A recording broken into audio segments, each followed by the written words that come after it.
Et bonjour et bienvenue dans l'émission Humanitaire. Donc nous sommes en ce moment aux Belles Journées du Bien-être. On est venu faire une émission avec plusieurs personnes où Pierre Lagasse nous accueille pendant tout ce salon. Et on a plusieurs invités, donc il y a des exposants, mais aussi avec notre partenaire, le groupe Pictos, on a toujours tous les mois, comme vous savez, des auteurs de livres. Et aujourd'hui, nous recevons Virginie L'Oncle. Bonjour Virginie. Bonjour Laurent, merci de m'accueillir. Eh bien, merci d'avoir répondu à notre invitation. Alors toi, tu es médium, auteur et énergéticienne C'est ça. et formatrice holistique, enfin formatrice holistique, hein. Oui, c'est ça, exactement. Donc tu as écrit alors, notamment ce livre qu'on voyez à l'écran, Le Cube de Métatron.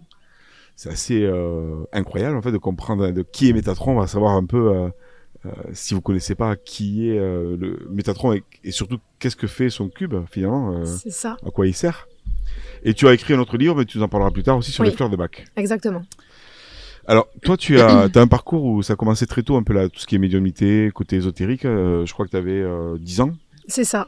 C'est ça, Tu, j'avais 10 ans, ouais. tu tirais déjà les cartes à toi, 10 ans. C'est ça, exactement. Tranquille, hop, hop, hop, hop, À ouais. l'époque, elles étaient en franc. Ah ouais. C'était un carton hyper long, hyper rigide dans les mains d'une gosse que tu ne peux pas mélanger, tu sais.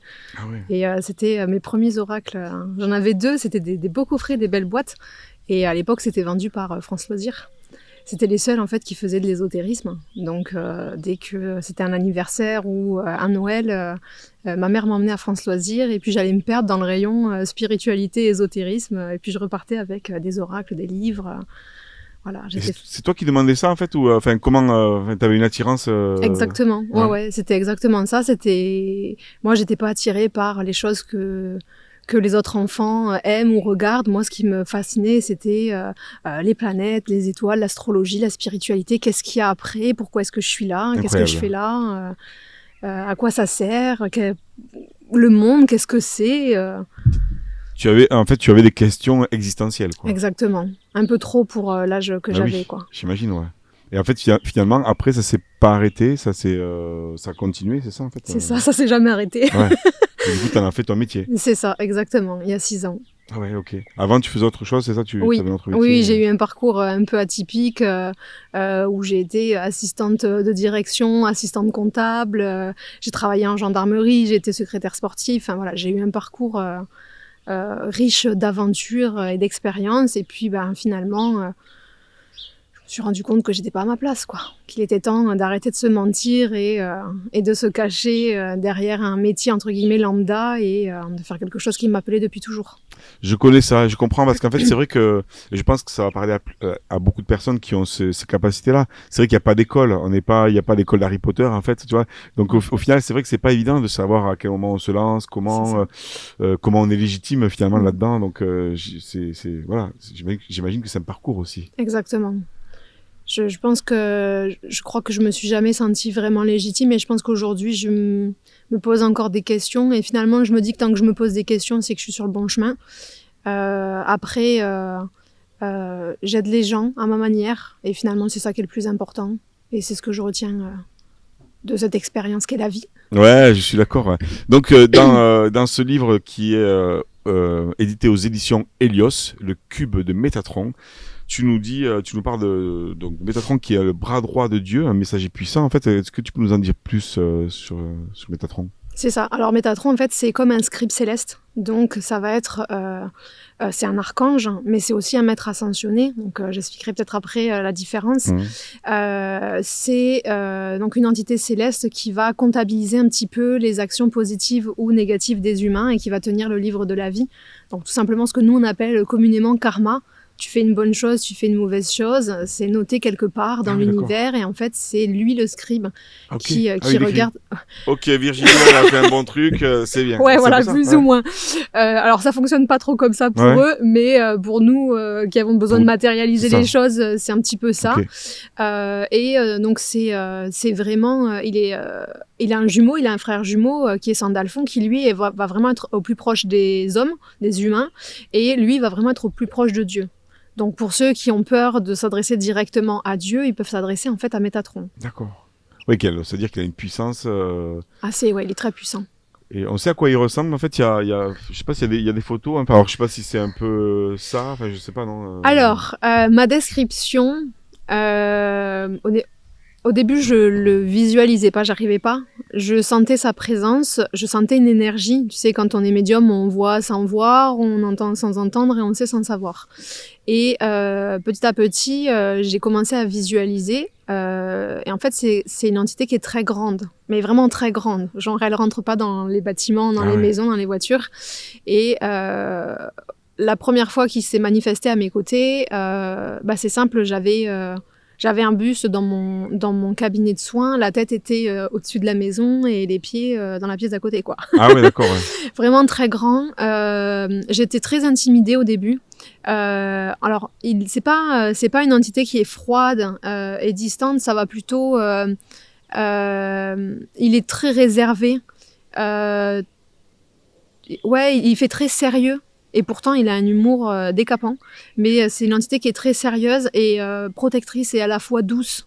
C'est vraiment... Il y a une dualité un petit peu en lui qui est intéressante. Et plus j'ai réussi à le voir se manifester à mes côtés, plus j'ai réussi, entre guillemets, à sympathiser avec lui et à découvrir d'autres facettes de cet archange. Et justement, comment comment il se manifeste, comment, en fait, est-ce qu'il y a des signes, est-ce que toi t'entends une voix, il y a quelque chose de particulier en fait ou C'est un ressenti. Ouais. C'est vraiment un ressenti. Comme si tu avais quelqu'un de très grand qui rentre dans une pièce, tu sais que en fait, t'es obligé de voir cette personne. C'est quelqu'un qui va te capter. Tu vois, des fois, tu rentres dans une salle, tu as des gens tout de suite, paf, ils ont une aura qui rayonne autour d'eux, tu es attiré par eux, c'est vibratoire en fait. Et lui, c'est un peu ça, tu ressens. Tu ressens sa présence. Alors, je forme à cette énergie et pour beaucoup de mes initiés, ils voient un rayon violet quand ils se manifestent, ou alors un rayon arc-en-ciel. Donc voilà, en général, je leur laisse d'abord leur visualisation quand ils font leurs 21 jours d'auto-soin. Et après, je leur dis, voilà, maintenant, qu'est-ce que tu as vu ? Et en général, c'est ce qui revient, c'est ou le rayon violet ou un rayon arc-en-ciel. Donc c'est vraiment comme ça qui se manifeste. Moi, de mon côté, c'est plutôt arc-en-ciel. D'accord, quand il y a une vision, c'est ça, plutôt dans la tête, fait comme un rêve, ou quand on voit un arc-en-ciel, c'est pas évident. Ouais. Non, mais tu sais, tu vois, mais tu vois pas. C'est pas devant toi, quoi. C'est pour ça que je disais que c'est comme un rêve. Ouais, parce que moi, ça le fait, des fois, j'ai des images. C'est ça, t'as une image. Elles sont comme dans un rêve, quoi. Tu les vois. En fait, tu sais, les capteurs de rêve qui ont plein de facettes, quand il y a le soleil, ça fait un prisme. Eh ben, c'est ça. D'accord. Moi, je vois ça. Okay. Et donc, t'as ça qui se visualise devant toi et je sais que c'est lui, quoi. Et toi, en fait, ça t'a apporté quoi dans ta vie, ou ça t'apporte quoi de l'avoir à tes côtés Enfin, peut-être que c'est une question un peu vaste, mais... Clairement, il m'a sauvé la vie. Ah oui, d'accord. C'est fou de dire ça comme ça, mais quand j'ai fait sa rencontre, j'étais dans une maison qui était parasitée énormément, et il m'a soufflé à l'oreille de protéger ma maison avec son cube. Ah ouais. Et c'était vraiment une maison où il y avait des entités assez dangereuses qui m'agressaient la nuit, où j'avais vraiment des marques sur le corps. Donc c'était incompréhensible. Pourtant, je capte beaucoup de choses depuis que je suis gamine, mais tu sais, quand on te retourne le poignet en pleine nuit, qu'on te tire les cheveux, ou que tu as une marque d'aiguille sur un orteil, par exemple, et que ça saigne, alors que tu étais dans ton lit et qu'il ne s'est rien passé, tu te poses quand même des questions. Ouais, quand on a un fort canal médiumnique, finalement, voilà, c'est ça aussi, quoi. C'est ça. Donc du coup, clairement, il m'a sauvé la vie parce que c'était à une époque où j'étais ultra malade. Me faisais pomper mon énergie par ces entités et il est arrivé au bon moment. Et puis, par la suite, je me suis rendu compte finalement qu'il avait toujours été là. Moi, j'ai toujours été une grande amoureuse de l'Arche de Noé. Et en fait, il faut savoir que Métatron, c'est une entité qui a été incarnée sur Terre. Donc c'est pour ça qu'on l'appelle aussi maître ascensionné. Et c'est l'arrière-grand-père de Noé. Et oui. Voilà. Enoch, c'est l'arrière-grand-père de Noé. Ouais, donc je me dis, il a toujours été présent et j'en avais pas conscience. Et ça fait que quelques années maintenant qu'il est dans ma vie, quoi. Tu fais le lien de tout. C'est ça, exactement. Je fais le lien de choses que je ne comprenais pas enfant, sur le pourquoi j'avais une fascination pour Noé, l'Arche de Noé. Et en fait, je me dis, mais il a toujours été là, toujours été présent. Ah, c'est dingue. Et donc, si vous voulez en savoir plus, en tout cas, c'est dans le cube de Métatron. Et justement, ce cube, en fait, tu nous dis dans le livre comment le faire. Tu nous délivres tes secrets. Oui. Comment ça... Toi, tu mets en fait un cube... tu dessines ça, tu le mets chez toi, ou tu proposes aux gens d'apprendre à faire le cube pour protéger la maison, pour protéger les lieux ? Alors, les deux, je réalise des plaques énergétiques en résine où il y a le cube de Métatron dessus, donc les gens peuvent prendre une plaque ou carrément aller dans un magasin de lithothérapie, tu sais, acheter des sélénites gravées. Mais dans mon livre, j'ai vraiment expliqué le pas à pas. Oui. Comment réaliser en fait son cube sans avoir à absolument aller acheter. En fait, c'est une géométrie sacrée. Il suffit d'un petit peu de patience, d'un compas, d'un critérium et d'une règle, et tout le monde est capable de dessiner un cube de Métatron. Et après de se protéger du coup. Exactement. De se connecter à cette énergie. Tu nous dis aussi que, en fait, justement, dans ce que tu enseignes aussi en tant que formatrice, c'est important de se protéger quand on est en lien avec l'invisible. C'est ça. Parce qu'en plus, je pense qu'on va aller de plus en plus vers la compréhension de l'invisible. Enfin, ça, on pourra en parler après si tu veux. Mais je pense que l'invisible va faire de plus en plus partie de notre vie, nous occidentaux. Donc c'est vrai que c'est important. Pourquoi c'est important de se protéger Alors, je vais te donner un exemple. Quelqu'un se met à saigner devant toi. Tu n'irais pas lui porter secours sans gants, sans une paire de gants. Parce que tu veux dire, on ne sait jamais, s'il y a des maladies, s'il y a un problème, je ne vais pas toucher une personne qui sait. Et même moi, je vais lui transmettre des microbes, donc autant je mets des gants stériles. Il faut faire la même chose en énergétique. Tu ne vas pas aller mélanger ton énergie avec l'énergie de quelqu'un sans savoir finalement si son énergie, elle est safe ou pas. Donc, il vaut mieux se protéger. Et puis, le problème de l'énergétique de nos jours, c'est que c'est quelque chose qui est tellement accessible et qui ne fait plus peur que tout le monde fait n'importe quoi.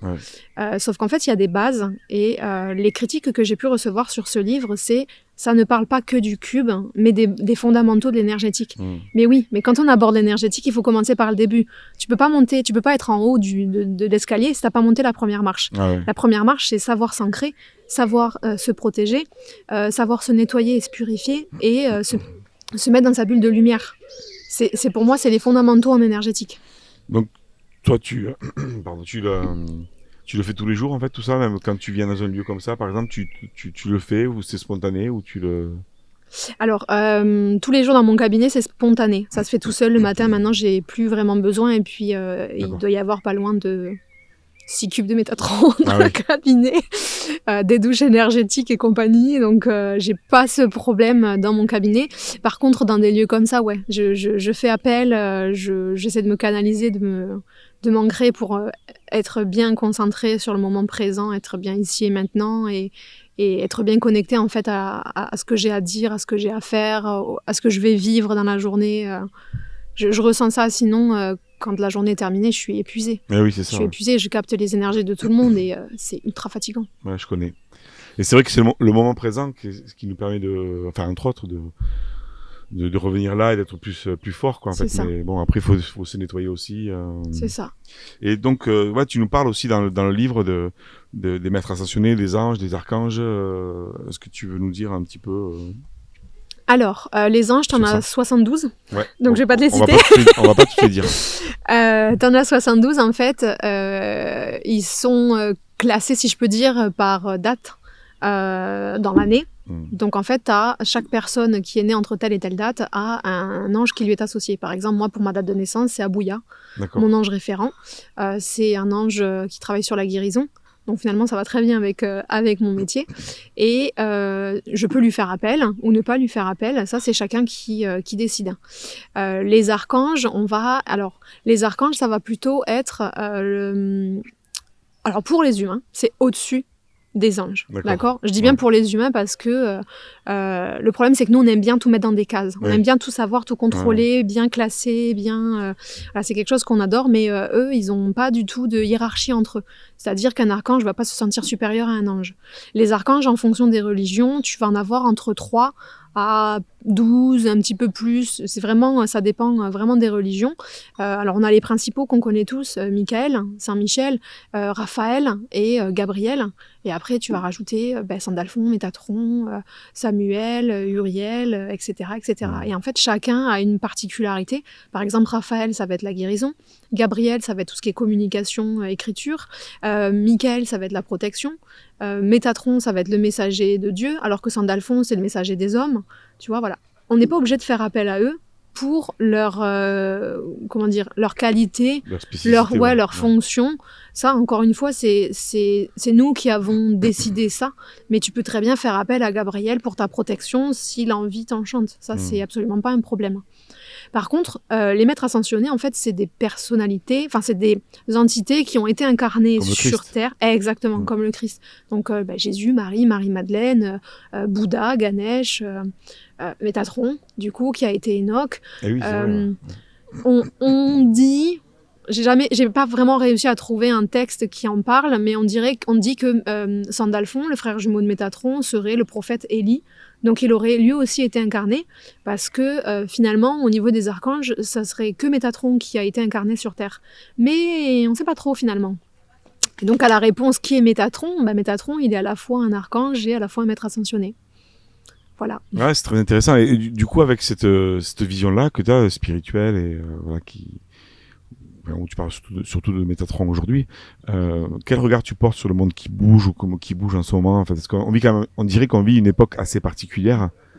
Voilà, je sais pas si t'as un truc à... Moi, j'aurais envie de dire aux gens de regarder à l'intérieur d'eux et d'arrêter de chercher toujours une solution à l'extérieur. Et c'est la principale chose sur laquelle j'ai envie de travailler quand je forme les gens, c'est de leur dire mais t'as toutes les clés en toi en fait. T'as les réponses à l'intérieur de toi.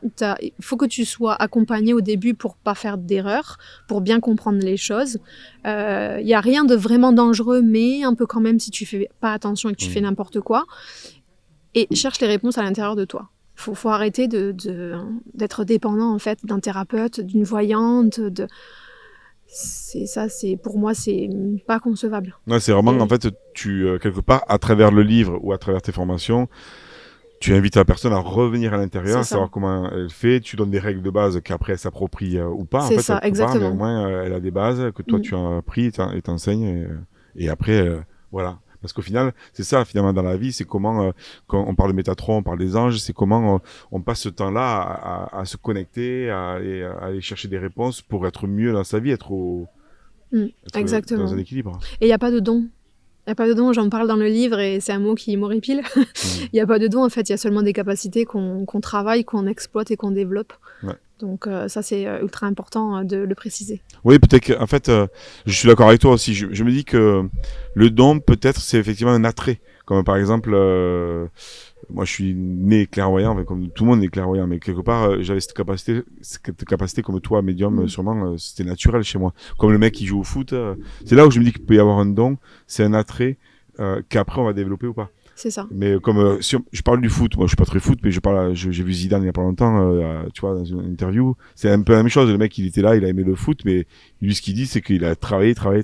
C'est ça. Et je pense que là où je te rejoins, c'est ça, c'est que demain on est médium, on a intérêt pour ça, c'est parce qu'il va falloir pratiquer. Exactement. Tu sais, quand je tire les cartes depuis que j'ai 10 ans, ça fait 25 ans. Donc heureusement qu'aujourd'hui, j'arrive à avoir de bons tirages. Et encore, des fois, il y a des oracles qui me parlent pas du tout, et c'est ok. Mais parce que j'ai travaillé sur ça. Je veux dire, ma médiumnité, je l'ai bossée, à des moments malgré moi, mais je l'ai bossée. Donc, alors après, il y a vraiment des gens où ça s'ouvre et tout revient, tout leur savoir ancestral revient d'un coup et c'est super. Mais je pars du principe que c'est des capacités qu'on travaille et qu'on développe. Donc tout le monde est en mesure d'avoir ces capacités-là. C'est pas réservé à un élite. Je suis d'accord aussi. Merci en tout cas Virginie. Donc si vous voulez en savoir plus, si vous voulez sur le cube de Métatron ou même comment vous protéger, comment le dessiner, comment faire appel à lui et plein d'autres, parce que du coup tu parles des archanges, des anges, enfin il y a tout ce qu'il faut là-dedans en fait dans le cube de Métatron aux éditions Helios du groupe Pictos. Merci. Juste un dernier, tu as fait un autre livre aussi. Oui, c'est ça. Vas-y, tu veux nous le montrer sur les fleurs. J'ai sorti un livre qui s'appelle Mon manuel des fleurs de Bach aux éditions Mosaïque Santé, qui est un petit guide de 150 pages ultra complet pour pouvoir harmoniser ses émotions grâce à des élixirs naturels et encore une fois ne plus chercher les réponses à l'extérieur mais à l'intérieur de soi et avec ce que la nature nous donne. Donc dans ce petit livre vous avez tout, vous avez qu'est-ce que sont les fleurs de Bach, comment est-ce que vous pouvez les prendre, comment est-ce qu'elles travaillent, est-ce qu'il y a des risques ou pas. Vous pouvez aussi retrouver toute une partie marketing pour savoir en pharmacie quoi choisir et comment ne pas vous faire avoir, surtout. Et puis, vous avez une explication des 38 fleurs ainsi que du rescue. Mais merci Virginie, en tout cas, pour d'avoir répondu à mon invitation, nous avoir parlé un peu plus de Métatron. Donc, si vous voulez avoir des renseignements sur Virginie aussi, c'est virginieloncle.com, on mettra le site en dessous. Et est-ce que tu as un dernier mot par rapport à tout ça ? Faites-vous confiance. Voilà. Mais Merci Laurent. Merci et on vous dit à bientôt pour d'autres émissions.